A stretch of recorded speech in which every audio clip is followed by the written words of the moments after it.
it was made basically in order to protect female child. Right.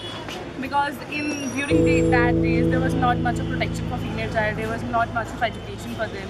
So they were kind of like people wanted that their daughters should marry off early so that they don't have to take the responsibility for their daughters. Right. That was the reason child marriage was prevalent during that days. Child marriage is something that is ingrained in societies worldwide, and the justifications for this practice can range. For some, the reasoning for child marriage could be cultural, in that it is justified by traditional, patriarchal attitudes that see the female child as a burden to be married off as soon as possible. For others, the decision could be economic. Some parents see child marriage as a route to secure the female child's economic future. In addition, from an economic perspective, many still participate in the act of giving and receiving dowries, despite the fact that this act has been illegal since 1961. In this sense, a dowry is less expensive relative to the youthful age of a female bride, encouraging early marriage. Finally, another common belief suggests that child marriage is a protection for girls against unwanted male attention and promiscuity. Though, in reality, child marriage opens the door to cycles of sexual, mental, and emotional abuse. From this perspective, child marriage is seen as a way to ensure chastity and virginity of the bride.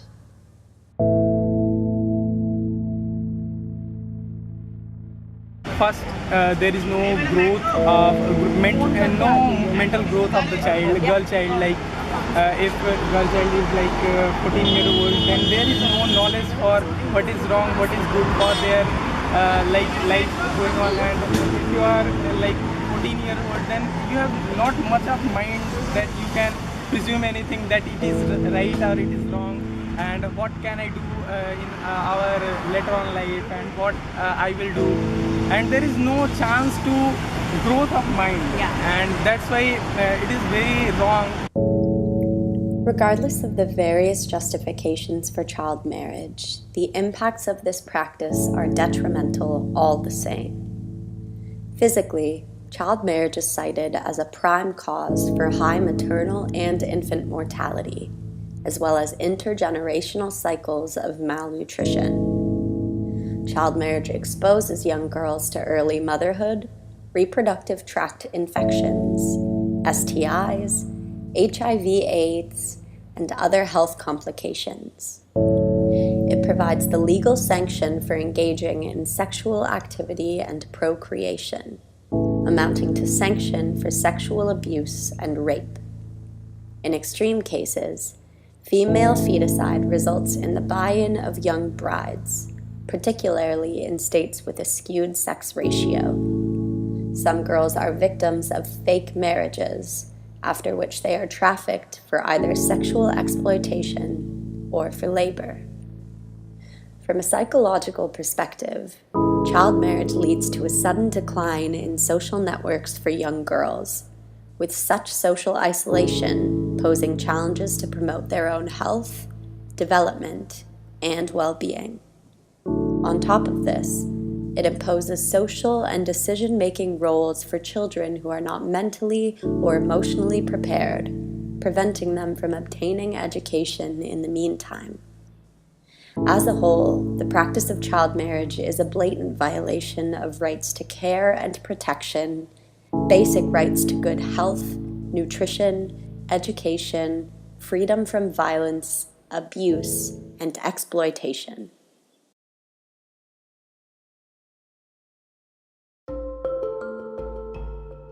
The first measure taken by the Indian government in preventing child marriage was the Child Marriage Restraint Act, CMRA, or the Sharda Act of 1929. This act prohibited marriage involving girls below the age of 15 years old and boys below 18. Amendments to the CMRA in 1978 sought to make the act more effective, as well as to raise the minimum marriageable age by 3 years, 18 for girls, 21 for boys. The Prohibition of Child Marriage Act, PCMA, was established in 2006 to overcome constraints in the former legislation in effectively dealing with the problem of child marriage, and still exists as the primary legislation for dealing with child marriage today.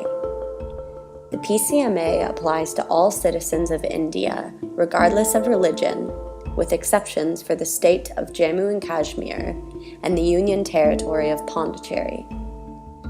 Under the PCMA, child marriage is an offense punishable with imprisonment of up to 2 years or a fine of 1 lakh or both.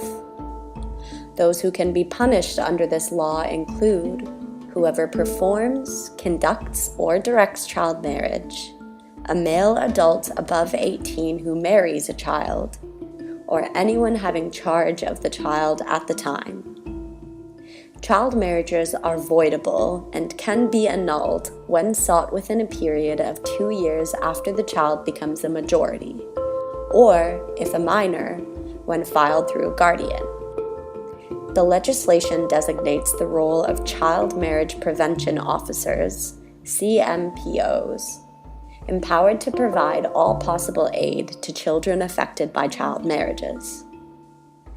In addition to the PCMA, other laws that may provide protection to a child bride include the Juvenile Justice Care and Protection of Children Act of 2000, the Domestic Violence Act of 2005, and the Protection of Children from Sexual Offenses Act of 2012.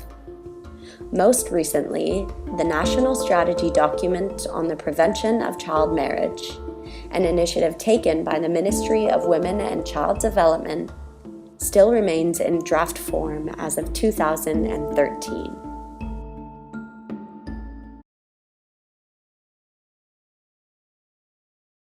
Actually होता क्या है, ग्रामीण समाज में जो है ना, वो अभी भी हमारे इंडिया में ऐसा हो रहा है कि जो मतलब छोटे जहाँ पे बहुत ज़्यादा एजुकेटेड लोग नहीं हैं, तो वो बेटियों को पढ़ाने की बजाय, in the case of girls child, पढ़ाने की बजाय वो क्या करते हैं कि उनको शादी करना ज़्यादा ज़रूरी समझते हैं, तो वो उनको शादी करके भेज देते हैं।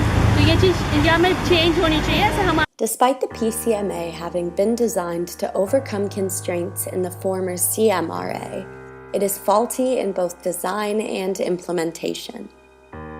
The major design flaw facing the PCMA is that although punishment is enhanced, only marriages resulting from coercion are considered null and void. By this logic, child marriages that don't result from force, fraud, deception, enticement, selling, buying, or trafficking continue to be legally valid until nullification is sought by either party, which rarely happens. In terms of implementation, the PCMA is constrained by personal laws of religious communities, which typically govern family matters. Laws such as the Hindu Marriage Act, the Muslim Personal Law, the Indian Christian Marriage Act, the Parsi Marriage and Divorce Act, and the Jewish Personal Law all have different and varying standards for the legal age, ability to void, and punishment for child marriage. Despite national law taking place, often those implementing it remain at the mercy of going against their own local communities. And oftentimes, in these communities, the general notion is that norms and traditions supersede the laws, especially in more rural communities across India.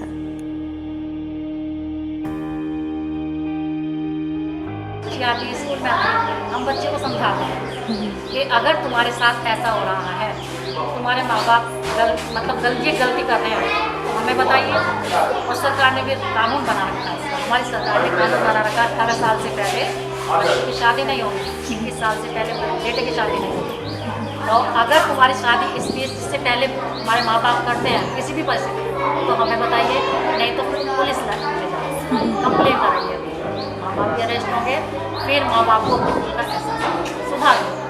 और एक माँ बाप को अगर सजा मिलती है तो दूसरे को अपने आप सुधर जाता है। Yet, just as there is a lack in government ability to transform policy into action, so is there a potential for NGOs to fill this gap. By increasing awareness in communities through gender sensitization programs, educational programs, and community-based workshops, NGOs have the potential to help the government finish the job that they began in creating the PCMA by encouraging communities to act on implementing it. In addition, NGOs can serve to check loopholes in the provisions of the PCMA, correcting shortcomings in order to strengthen the law. Finally, NGOs can intervene through reporting witness cases of potential child marriage scenarios in communities where members feel obligated to stay silent. NGOs can act as an impartial third party without any reservations to reporting these cases to CMPOs. As an organization, HEEALS works in the implementation of capacity-building workshops in schools and rural communities in states across India, educating populations about the truth of child marriage and empowering communities to report these cases as they arise. In addition, the organization works in creating content that gives a first-hand perspective of the child marriage situation in many communities across rural India.